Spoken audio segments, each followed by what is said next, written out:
అడుగుతున్నా. నేను ప్రతిపాదించిన గద్దరన్న కావచ్చు, చుక్కా రామయ్య గారు కావచ్చు, లేకపోతే అందశ్రీ గారు కావచ్చు, జయ జయ హే తెలంగాణ అందించిన అందశ్రీ గారు కావచ్చు, గోరెట వెంకన్న కావచ్చు, జయధీర్ తిరుమలరావు గారు కావచ్చు, ఎవరు ఎందులో తక్కువ అని నేను అడుగుతున్నా. పక్క రాష్ట్రంలో 5 మందికి ఇచ్చిండ్రు. ఆ 5 మంది కంటే ఈ 5 మంది ఏమైనా తక్కువనా? ఈ సమాజానికి మా వాళ్ళు ఆదర్శంగా లేరా? నేను ఒక పద్ధతిలో ప్రధానమంత్రి గారికి మా ఆలోచనను, మా బాధను, మా నిరసనను కేంద్ర ప్రభుత్వానికి ఒక వేదిక మీద నుంచి తెలియజెప్పి లేఖ రాస్తున్నామని చెప్పిన. కేంద్ర ప్రభుత్వం జరిగిన తప్పును సవరించుకొని భవిష్యత్తులో అయినా సరిదిద్దుకుంటుందని నేను భావించిన. కానీ దురదృష్టవశాత్తు కేంద్రంలో మంత్రిగా ఉండే వ్యక్తులే మేము ఇవ్వం గద్దరన్నకు మేము ఎలాంటి గౌరవించము అని మాట్లాడితే నేను ఒక్క మాట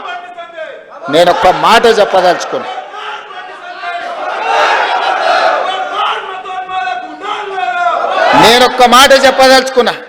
మళ్ళొక్కసారి మీరు మీ పార్టీ గద్దరన్నకు వ్యతిరేకంగా గద్దరన్న గౌరవాన్ని కించపరిచేటట్టు మాట్లాడితే మీ పార్టీ ఆఫీసు ఉన్న ప్రాంతానికి గద్దరన్న పేరు పెడతా.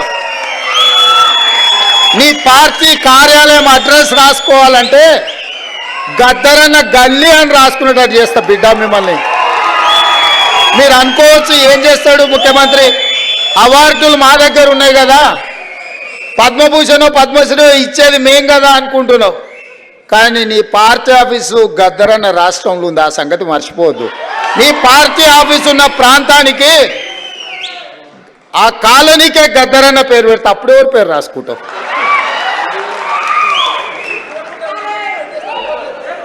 ప్రతిదానికి మా దగ్గర మందుంది స్వామి. ఇంతకుముందు ఆయన కూడా గిట్లనే నీలిగిండు, గద్దరన్నని గేటు బయట కూసబెట్టిండు. ఏమైంది?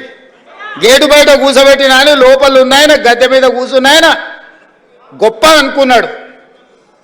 కానీ చూస్తుంటేనే ఆయన గద్దె కూలింది, గేట్లు బద్దలైనాయి. గద్దరన్న వారసులు లోపలుండ్రు. గద్దరన్నని గేటు బయట కూర్చోబెట్టినోడు ఇవాళ గేటు దగ్గర కూర్చొని ఎవరన్నా వస్తారా అని వాళ్ళకరించడానికి ఎదురు చూస్తున్నాడు చకోర పక్షిలాగా. గాయనకే గంతగతి పడితే నీకెంత పడుతుంది స్వామి? నువ్వు అర్థం చేసుకో. నువ్వేమి ఇయ్యకు, నిన్ను ఇయ్యవని అడగను. నువ్వు ఇయ్యనందుకు నిరసన తెలుపుతా. ఎట్లయితే గద్దరన్నని గేటు బయట కూర్చోబెట్టినోనికి పట్టిన గతి ఉందో వచ్చే ఎన్నికల్లో నీకు గదే గతి పడుతుంది. ఓట్ల విప్లవం వస్తుంది. గంటలో నువ్వు కొట్టుకపోతావు. మేము గద్దరన్నకి ఇవ్వాల్సిన గౌరవం కేంద్ర ప్రభుత్వం నుంచి మేమే ఇప్పిస్తాం. రాహుల్ గాంధీతో మేమే మాట్లాడతాం. అడగం, సంతకం పెడతాం. గద్దరన్న గౌరవం ఇచ్చడానికి కేంద్ర ప్రభుత్వం నుంచి నువ్వు మర్చిపోకు. అహంకారం అనేది మంచిది కాదు. విభేదాలు ఉండొచ్చు, సైద్ధాంతికపరమైన విభేదాలు ఉంటే. చరిత్రలో సైద్ధాంతికపరమైన విభేదాల మీద చర్చించుకున్న వాళ్ళు లేరా? గౌరవించుకున్న వాళ్ళు లేరా? మరి మీరెందుకు ఇంత అహంకారపూరితంగా వ్యవహరిస్తారు?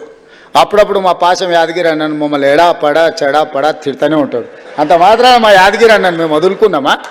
పెద్ద మనిషి అనుభవం ఉన్నాడు, ఎక్కడన్నా ఏదైనా అటు ఇటు ఉంటే అంటాడు. ఆయన చెప్పిన దాంట్లో ఏమన్నా సూక్ష్మం ఉంటే అర్థం చేసుకుని సర్దిద్దుకునే ప్రయత్నం చేస్తున్నాను తప్ప యాదగిరి అన్నది తిట్టిండని చెప్పి మన తెలంగాణ పోరాటం గురించి 9 మంది గొప్ప వ్యక్తుల్ని రాష్ట్ర ప్రభుత్వం గుర్తించి గౌరవించుకుంటాం అన్నప్పుడు పాశం యాదగిరి అన్న పేరు ఆయన అడిగిండా?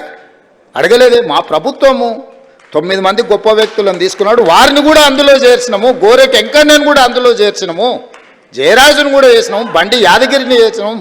ఇట్లాంటి కుటుంబాలను, గద్దరన్న కుటుంబాలను ఈరోజు గుర్తించినము. సో ఇట్లా ఈరోజు ప్రభుత్వం అనేది నిరంతర ప్రక్రియ. ఈ నిరంతర ప్రక్రియలో ప్రభుత్వం దృష్టికి వచ్చిన ఏ మంచి పనైనా చేయడానికి ఈ ప్రభుత్వం ఉన్నది. అందుకే ఈరోజు ఈ వేదిక మీద నుంచి నేను ఒక్కటే మాట చెప్పదలుచుకున్నా.